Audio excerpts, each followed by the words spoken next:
February 2026. I'm coming to you live from here in Israel. And the question of Jizya, which if you don't know, is the special tax that dhimmis must pay in Islam, according to Islamic ideology, according to the Quran. It is a special tax that is put on all people who are not Muslims, and specifically the particular brand of Islam being marketed in any particular location, because there is no central authority figure in Islam. Nobody takes accountability. And so there are different varieties of it in different locations. On the very big picture, for example, Sunni and Shia. And then there are many groups within those and other groups of Muslims. They're all Muslims. They all have the same Islamic ideology. And they all believe in Jizya, if they are true believers. There are, of course, many Muslims who think that Jizya tax is not necessary. And if you go by what is actually the case in reality, most Muslim majority countries do not have a jizya of any kind whatsoever these days. But there are still some places where it does exist. For example, in the sort of, attempted new caliphate, which is the Islamic State, right, ISIS, there is a jizya. And it's put on people who are not Muslims of their particular brand, meaning Sunni Islam and their particular brand of it, which of course adheres to the principles of violent jihad to conquer the world and make everybody Muslim, or to make them a slave, or to make them a dhimmi that has to pay jizya, or to kill them if they don't willingly convert or do any of those other things. So my argument, which debunks Islam as a religion of peace, which of course, we've known forever, but for those of you who don't know, is that by having a special tax that only non-Muslims must pay, jizya, which is enforceable by force, debunks the claim that Islam is a religion of peace. Because, right, so that's my claim. So now, because jizya is hypocritical, and it is a threat of force applicable only to minorities, who are by definition vulnerable in a Muslim majority society. They're vulnerable because they don't have the same rights. Even if you set aside the jizya, non-Muslims do not have the same rights as Muslims. If a Muslim is walking down the street and a non-Muslim is walking down the same street in the opposite direction, the non-Muslim has to move across the side of the street. The non-Muslim cannot wear the clothes that are as nice as a Muslim he's walking in front of or next to or crossing paths with. The non-Muslim cannot ride a horse. He can only ride a donkey, for example. There are many things that non-Muslims are subjected to. If a Muslim wants to stay in the house of a non-Muslim, he has the rights to do so. And he can even sleep in his bed with his wife. And the non-Muslim must sleep wherever else he can sleep, even if it's on the floor. And his wife is in bed with the Muslim, if she's going to stay in bed.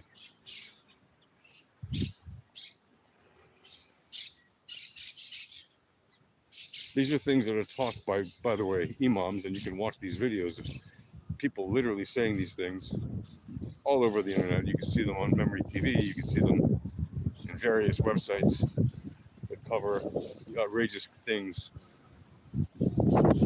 And basically the claims of the promises of Islam towards good Muslims, literally taken directly out of the Quran.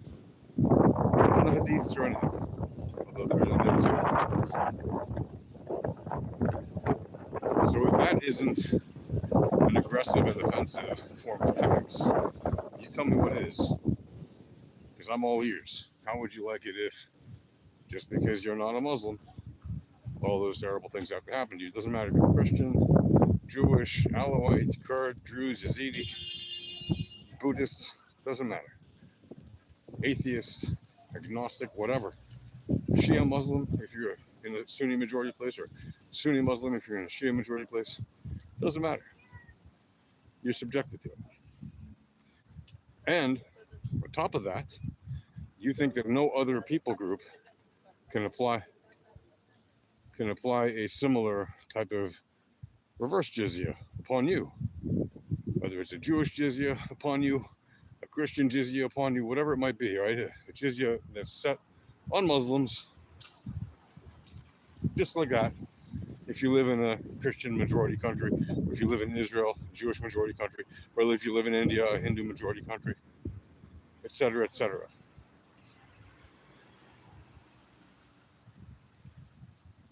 They don't think that's fair. Now, of course, I'm talking about the ones who are in favor of jizya. A lot of them are, even though they know it's not practical, they can't do it right now. That's why they don't apply it in most of their countries. But there still are places and countries where either a jizya is directly applied, like I said, in areas where ISIS is still in power, or something similar to a jizya is applied. It's effectively the same thing. They've just figured out a kind of hack to it that makes it somehow palatable to Western powers who see it from the outside and say, oh, well, it's not a jizya. I guess it's okay. It's not okay. It's the same thing. So it does exist in multiple countries that are Muslim majority countries.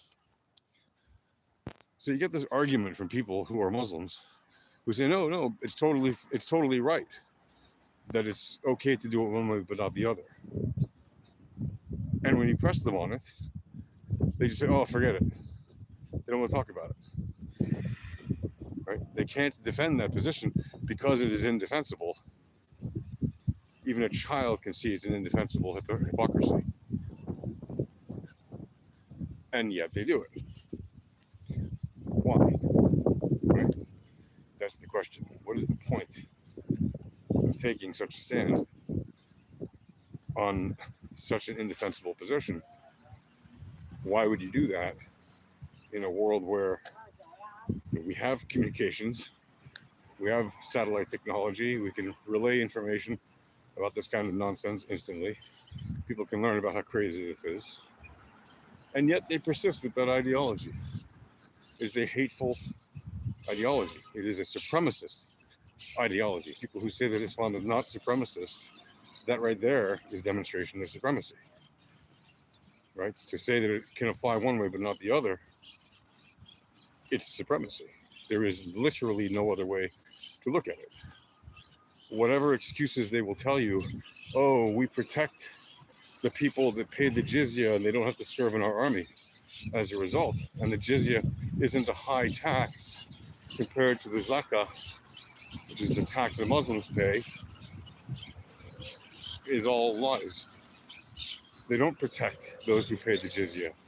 Many pogroms happen throughout history in Muslim majority locations, countries, precisely against the very people who were already paying jizya.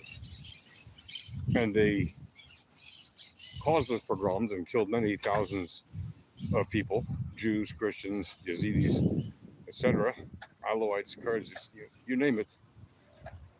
They've done these things for centuries because they have a supremacist view. Not only that, they view the jizya, for those who say it's a lower tax, it's not a lower tax. In fact, many Jews who have lived through places where that still exists or existed when they were there, I said very clearly, they've given testimony that they had to mortgage their house, or even take a second mortgage on their house just to pay the jizya. It could be sometimes 50% or 70% of a person's wealth or income. They charged massive amounts to allow people to continue practicing their own beliefs. So to claim that somehow it's a fair thing is ridiculous. Also, they don't, like I said, they don't protect those who pay it, right? They're supposed to, but they don't. And yes, while they don't make them serve in their military forces, they violently attack them. So they prevent them from being part of the military, which, if you are a patriotic citizen of a country, even if you don't have that religion, usually serving is something that patriotic people at least consider doing, even if they don't do it. Right? Many people would like to do it because they view it as an honorable thing to do. So there's once again another data point that demonstrates the absolute hypocrisy and the reason why I view Islam as an ideology that is a problem and has to either reform or stop. And then there's the argument that people will say, well, ideologies can't be stopped. Look at history. It is full of ideologies that have stopped. Most recently, just think of the Soviet Union. The Soviet Union does not exist anymore. Its ideology is in the garbage can. Right? The original Marxist communism doesn't exist either. It is also in the garbage can. People might quote it, people might say they quote it, but it is not a living ideology in any sense. It's just a thing people study for the most part. And sometimes they join crazy groups to show that they're part of some kind of a movement to bring it back, but they're not if you actually look at what they stand for. And even if they do, they're part of a dead ideology. It has no power. Plenty of ideology, even the Nazi ideology, has been destroyed. You can tell me, well, they're still Nazis. Yeah, but they have no power. So it's effectively a dead ideology. The Japanese imperial ideology is a dead ideology. Again, you may have people who would like it to continue existing, but it does not continue to exist. It is effectively a dead ideology. You don't have a Japanese emperor, right? The people have chosen to go the way of democracy, and they're better off for it. The list goes on. There is no shortage of ideologies that have gone the way of the recycling bin. So when people say you can't kill an ideology, what they're saying is they're either dumb as rocks because they don't know history, or they don't want that ideology to end because for some reason they favor it. And it might be a reason that's personal to them. It might be a reason that's, about greed, money. It might be political reason. It might be all kinds of different reasons. It might be fear, right? It might be fear of missing out or fear, uncertainty, and doubt. It doesn't matter. Either way, whatever they say, Jizya is not okay. And it disproves that Islam is a religion of peace. Again, if anybody wants to debunk me on this, prove me wrong, go ahead and leave a comment. How do you think I'm wrong? In what world is it a fair thing to do? When I've just demonstrated to you how unjust it is and how hypocritical it is. And you can say, well, Islam, is the superior religion. Okay, first of all, that's your opinion, right? Second of all, even if it is your opinion, that doesn't make you right. Third of all, if you think you're just going to conquer the world by saying, well, we are better, and using force to do so, guess what? The rest of us aren't going to put up with that. And that's exactly why we reject that notion and that ideology. And that's why we demand that it either change or go the way of the dodo bird, like so many ideologies before it, which have been evil. And the fact that it's been around for 1,500 years makes no difference. The Chinese system of worshiping their emperor as a living god lasted many thousands of years. It's far older than Islam ever was. So the silly notion that we need to somehow respect this evil ideology in order to be tolerant and diverse in our Western cultures is debunked 100%, because no sane Western tolerant ideology would allow itself to be destroyed by simply allowing being tolerant of an intolerant ideology that seeks to destroy it. Because if you do that, you might say, well, you're the most tolerant person in the world. And I would say, yes, but you forgot to also add you are suicidal. Because you're literally saying, well, it's okay if they want to destroy our ideology, because our rules state that they're allowed to do that in a democratic way. That's suicidal. And the people that control that particular country where that kind of mindset exists will definitely cease to end as a people or as a society, and they will be forcibly converted to Islam or enslaved or made dhimmis or killed, because that's what they're allowing to happen. And if you think that that's okay, then you really have no business being in a Western country.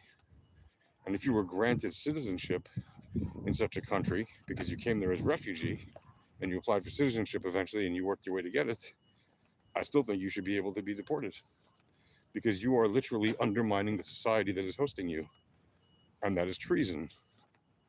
And treason, we know, is usually punished by the ultimate punishment, especially when it involves literally a national security risk that seeks to undermine the society. So, for people who wonder why I stand so hard against Islam as an ideology, remember, I don't stand against individual Muslims as people, right? I don't hate people because of their religion, but I do not like the religion that they belong to, specifically because of the ideology that it projects. So I don't have a problem with people who believe in Islam if they're peaceful Muslims. I have a problem that Islam is aggressive and violent and seeks to conquer the world and force everybody to believe their crap or live under their oppression or be killed. That I have a problem with. And you could say, well, that seems weird. How can you not dislike Muslims if you dislike Islam? Because a lot of Muslims don't know any better. I'm not going to hate them for not knowing any better. However, we have internet, so that excuse also fades off really quickly for most people. And still, it's not up to those individuals to necessarily change the way the religion is, but it is up to them individually and collectively to stand against the violent jihad of Islam. So that's what I hold them accountable for. And if they don't do that, well then yes, I don't like them. It's the ones who actively oppose the violent jihadi Islam that I support. All right, that's it for now. Peace. Oh yeah, like and subscribe. Cheers. Peace. Shalom.